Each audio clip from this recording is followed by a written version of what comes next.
Alright, so for this activity, we're going to go through 2 cups of flour, 1 cup of salt, 2 tablespoons, whoopsie-daisies, of vegetable oil, 3/4 to a cup of water, and then it's optional if you want some food coloring to give your clay itself some different colors.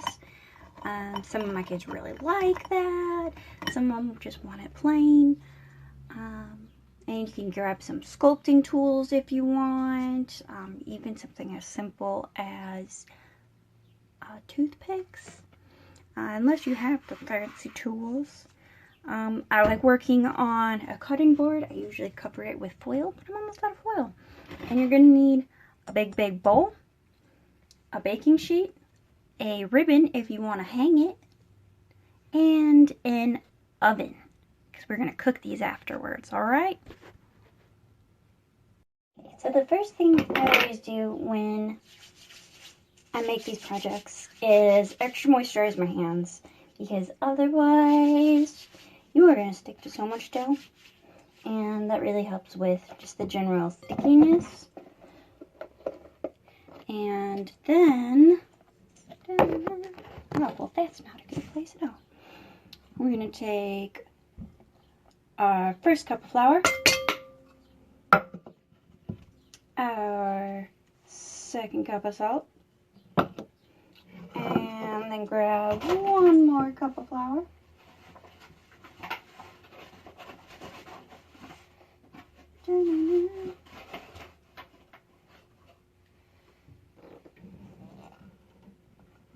Mix them all pretty right there.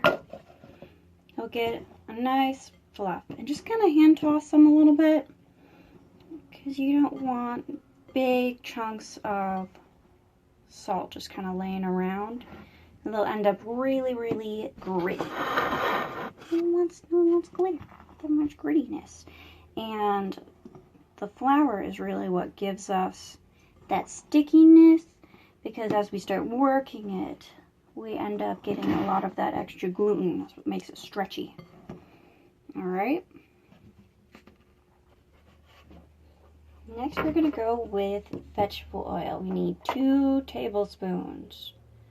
So this is just, whoopsie-daisies, your basic vegetable oil. Let's fill that one a little less full since I spilled.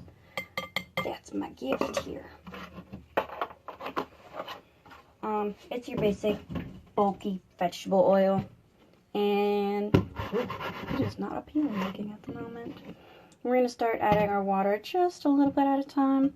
I like giving it to the areas that just got all full of oil because it's icky. At this step I am going to use the little spoon just for a little bit, because I hate the feeling of like the just oil to it. But it's really not necessary, and once you start getting used to it, it's not so bad. So then we'll add a little bit more water. And if you want to add your food coloring, this is the step to do it, while things are still vaguely separated and kind of grody feeling. Okay? And we are just going to mix and mix and mix and mix and mix. Oh, I didn't moisturize the back of my hands. That is so sassy. And I know better. Whoa. So I am going to add a little bit of color. Nothing too crazy. I think, well, I plan on adding some color. Oh, I licked it up. Don't lick it. It's so salty. Gross. Okay.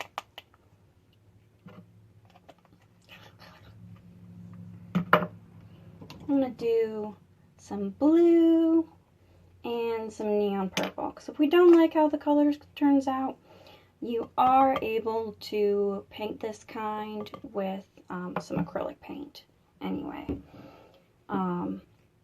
If you're worried about your hands staining though, you can use like a liquid watercolor or something like that.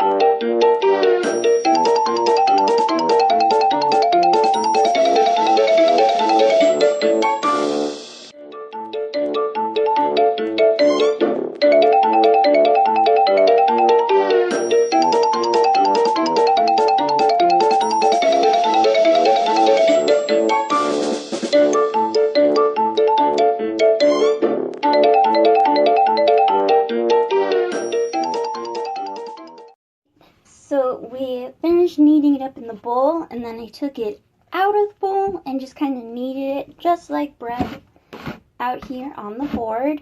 And now we're left with this beautiful, just lavender kind of dough. And you can start modeling with it however you'd like.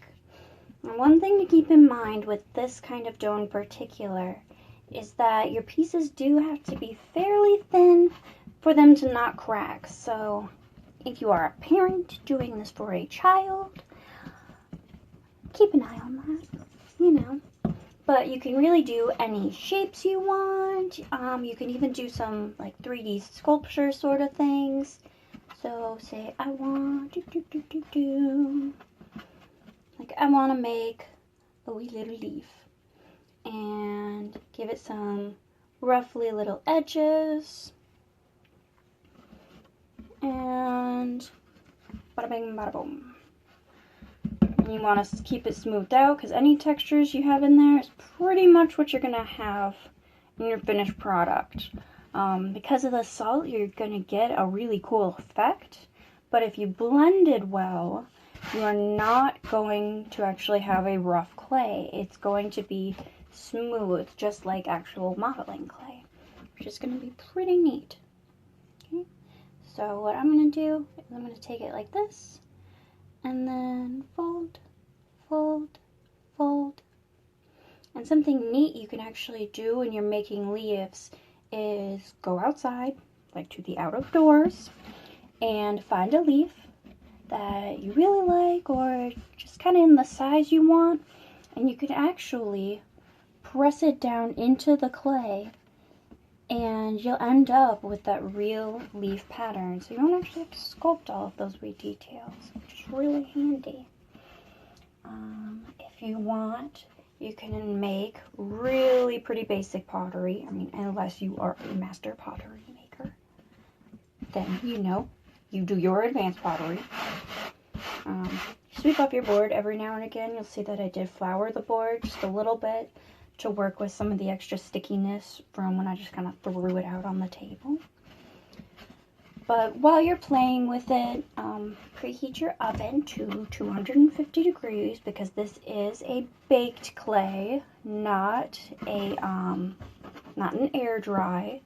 So you can kind of keep working with this. And the vegetable oil keeps it really nice and smooth in here. And yeah, if you want to end up saving some of it, it does need to be in an airtight container. Otherwise, it gets super funky.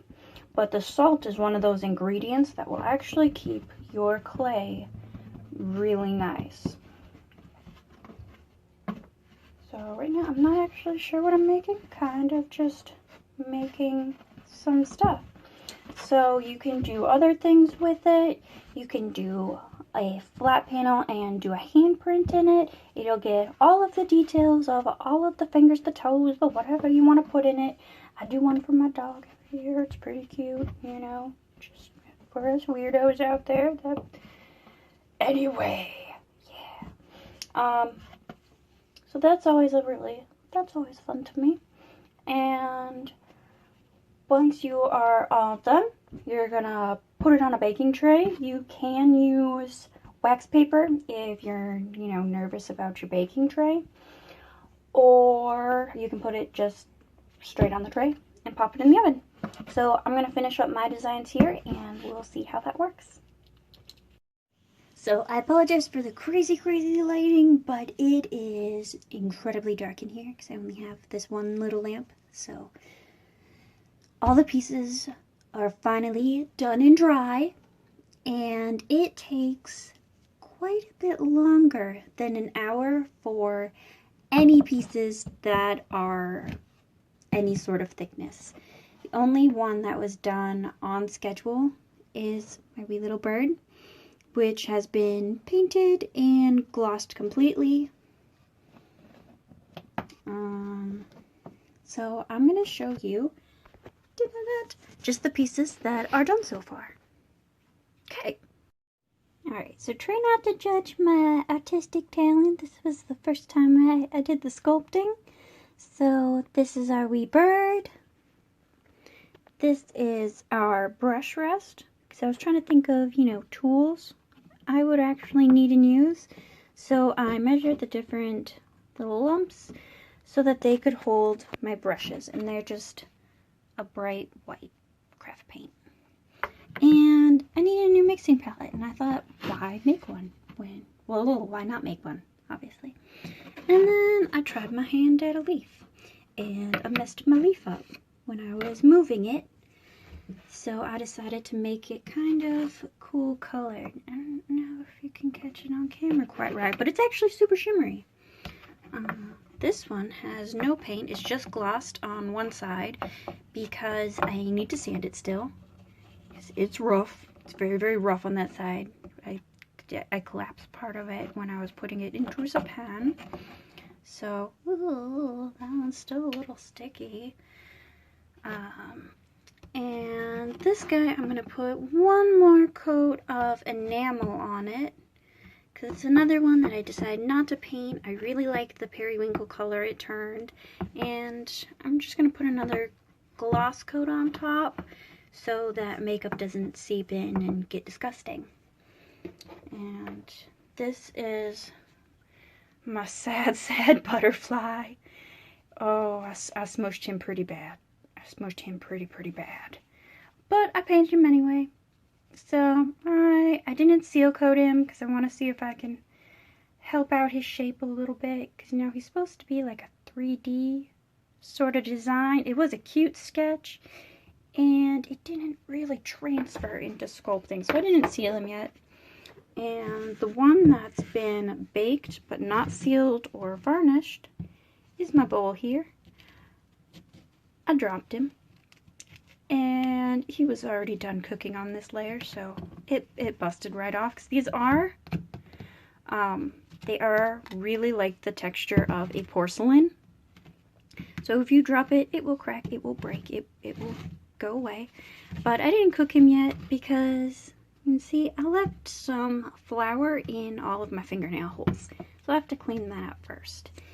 And I ended up using the crystal clear enamel just to spray on. I think next time I try this, I will go with an actual spray paint as well, because the brush lines really show any issues I had with the texture. But I'm pretty glad that I can actually sand these, so I'm definitely going to sand this bowl down and definitely try it again sometime. If it's something that you want kids to be able to do, then you can also seal it with just like a Mod Podge or even an Elmer's glue if it's something that you want to remain fully biodegradable. If it's just for a fun playset and you're okay with the idea of them not lasting quite forever, don't seal it. It'll completely break down. If you just kind of compost it, it'll go away. But yeah, they're fairly sturdy, and I think that they'll make a nice addition to my makeup area once they're all done and ready. That's the end of my tutorial, and I hope that you learned something, and I hope that if and when you give this one a try, that it works even better for you. So in the end, work fairly quickly because the edges will get dry. do your best to keep things in solid one piece, so then it will dry a lot more even. You saw with the butterfly, if you try to mishmash it together, they will separate like mad when they cook. And don't be afraid to kind of just let things stay in the oven a little bit longer. They're totally safe for that. And I did learn that any object that's like fire safe, oven safe, I hope it also be fire safe, that's oven safe, you can wrap it around that, or you can even use cookie cutters to get nicer shapes out, which I probably should have done with some of these because I just did them all by hand. But all in all, it was pretty easy and pretty fun and really, really cheap. So I hope you give it a shot.